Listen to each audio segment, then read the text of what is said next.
नमस्कार.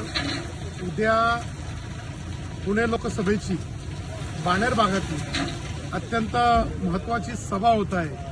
या राज्याचे भारतीय जनता पार्टीचे नेते, राज्याचे उपमुख्यमंत्री आदरणीय देवेंद्रजी फडणवीस साहेबांची बाणेर येथे सावरकर उद्यान कामाणी चौक या भागामध्ये सभा आहे. ही सभा उद्या सायंकाळी 5:30 वाजता बरोबर सुरू होणार आहे. या सभेसाठी पुणे लोकसभेचे महायुतीचे लोकप्रिय उमेदवार आदरणीय मुरलीधरांना मोहोळ हे उपस्थित राहणार आहेत.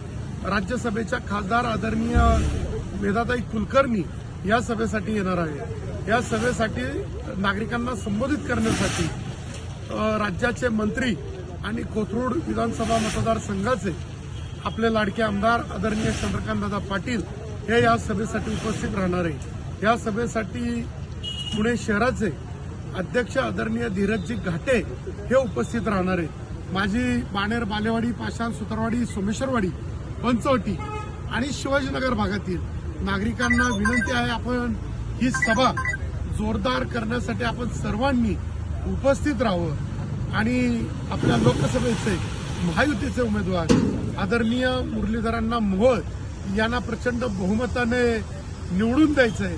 हा संकल्प करण्याची सभा आहे. विकसित भारतावरती या पक्षाचं, भारतीय जनता पार्टीचं, महायुतीचं काय योजना आहे, काय धोरण आहे, हे खरं तर देवेंद्रजींकडनं ऐकायला तुम्हाला आम्हाला ऐकण्याची संधी या सभेच्या माध्यमातून मिळणार आहे. म्हणून मी आपणास विनंती करतो, बरोबर उद्या सायंकाळी 5:30 वाजता बाणेर येथील सावरकर उद्यान ताम्हाणे चौक या चौकामध्ये हे मैदान आहे. या मैदानामध्ये ही भव्य दिव्य सभा होणार आहे. तर भेटूया उद्या बाणेरला बरोबर 5:30 वाजता. देवेंद्रजींचे विचार ऐकायला आपण सर्वजण एकत्र येऊयात. धन्यवाद. जय हिंद, जय महाराष्ट्र.